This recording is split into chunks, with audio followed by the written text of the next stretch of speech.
this. This is a nasty idea. But Chile, Allende started to nationalize some of the major copper companies that were owned by the U.S. And he didn't pay compensation. He says, "You bastards have ripped us off long enough. You've made your money. Now we want you out of here." Well, Richard Nixon took this personally. And he and Henry Kissinger decided that they couldn't be responsible for a country going communist even if it wanted to. And the joke is, of course, that Allende was not communist. He was a social democrat, and not very strong one at that. But he wanted Chile to be able to run its own affairs. The U.S. decided to overthrow the government. We squeezed their economy till it screamed, but we supported their military. We kept giving them military goods, and eventually their military launched a coup on the 1st September 11th. Yes, the 1st September 11th was in 1973. And we overthrew that government. The AFL-CIO supported the dictatorship of Pinochet. We supported the labor movement. There were even, a friend of mine has seen a picture from, he thinks, he can't date it specifically, but July 74, 75, somewhere right in there, where there was a armed soldier standing in a classroom where A-Field was teaching its classes. And that was acceptable to A-Field, that they had the armed soldiers. They were involved, so they were involved in Chile. And this friend of mine, Fred Hirsch, exposed this, the A-Field's operation that was in 72, 73, and major strikes were organized by them. They played a key role in laying the groundwork for the operation. Fred exposed that in 1974 and got the San Jose Central Labor Council to condemn that. And the AFL-CIO sent their top foreign policy guy out, and Fred and his folks refused to stand down on it. So it's an amazing event that shows that workers can stand up and handle the pressure. So that was one of the first really in-depth exposures we have of what they're going on in Chile. I mean, Fred named names. He found names. He did a really outstanding job. So in my book, I look at Chile. Both, I put the context as well as the A-Field role in the coup to explain what happened and detail that. And draw very heavily on my friend Fred Hirsch's work, but I go beyond that. So that's an example of us intervening to overthrow a democratically elected government. And the AFL-CIO was involved in it in a central way. All right, so I look at that type of intervention. I use Chile as an example. The next case I look at is the case of supporting a reactionary labor movement against a progressive one, especially when that reactionary labor movement was a creation of a dictatorship. I'm speaking of the Philippines now. Ferdinand Marcos overthrew the government. He was president. He declared martial law. He became a dictator on September 21st, 1972. By 75, Marcos had created a labor center called the Trade Union Congress of the Philippines, TUCP. And so this is a labor center like the AFL-CIO. Some countries only have one, like we really only have one. Other countries have two or more. So Mexico has several, Sweden has two, France has three, etc. The Philippines at that time had five, but the most important was the TUCP, the Trade Union Congress of the Philippines. Well, workers in the Philippines were organizing, not only in the factories, but on the plantations, and the sugar plantations, the banana plantations. They were organizing copper mines and things like this. And they created a new labor center, a radical labor center called the KMU, the Kilisumayo Uno.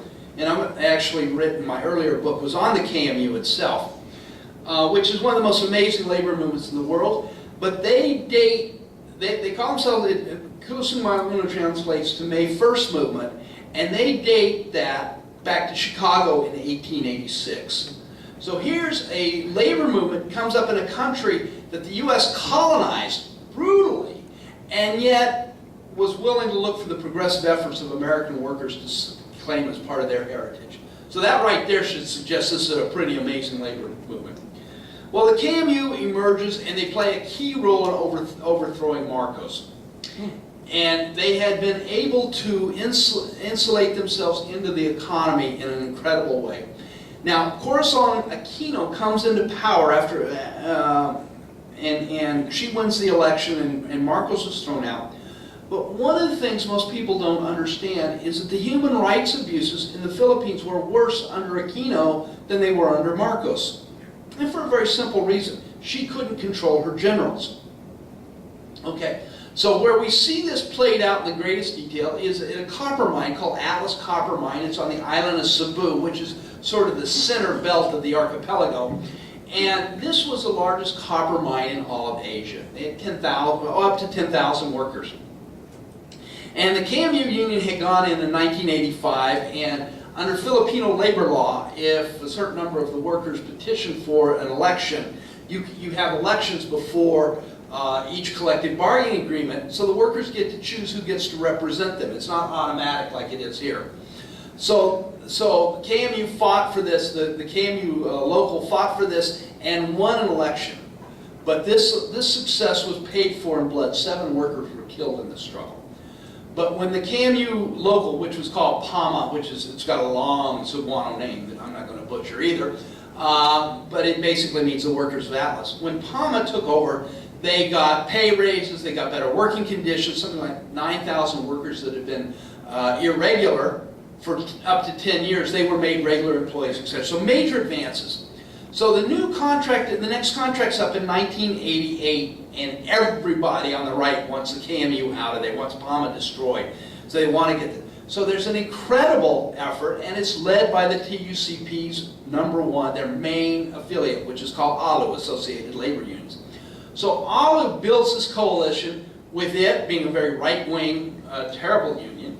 I mean, they've won some benefits for their workers, but they're pretty lame at best. But they unite with corporate management, they align with local politicians, they align with the Philippine Constabulary, which is sort of like the federalized National Guard here, only on a provincial level, control the provincial level in the Philippines, and a death squad named Cadre. I am not exaggerating one bit. This was a death squad. And it had members inside the mine. And the company would let these members take days off to go for refresher military training. There were all kinds of people. A bunch of people died. I believe in the second struggle, 10 people died, including people living in houses with some of the activists as the thugs would come by and shoot up the houses. To give you an idea of the pressure placed on the union, one day they were having a union meeting, and 2 guys walked up to the union president and were talking to him, and one pulled his .38 out, his pistol out, stuck it in the guy's chest, and pulled the trigger. And the gun misfired. His partner sees what happens, pulls his .38 out, puts it in the guy's chest, pulls the trigger, and that misfires too. This guy's up there in the pantheon, a lucky son of a guns, however you call it. But that's the kind of pressure that they were on. And so eventually the union organizers decided to leave their homes and move into the mines and sleep inside the mines where they could be protected. They fought for the workers. And eventually when the election was held, they won over 5,000 votes. ALU won 292. So an incredible victory, an incredible prize. But the ALU, like I say, is the largest affiliate of the trade union center that the AFL-CIO was supporting. We don't know how much money they put in this time, but we know while Marcos was in power, they sent over $3 million to keep the KMU at hand, so that, away from the TUCP. We know this stuff. So here's an example of the AFL-CIO supporting a labor movement that's backing a dictator against a progressive workers' union. Okay, one that had materially improved workers' lives. The third case that I use is one of where we sort of indirectly help. And this is in regard to Venezuela in 2002. Now, one of the things, when Hugo Chavez got elected into power, you know, the power elites in the United States freaked out. And we had already been investing, as they call it, in groups in Venezuela. But here we see, actually it started in the Philippines, it sort of got worked out in the Philippines, but we see a shift in U.S. foreign policy.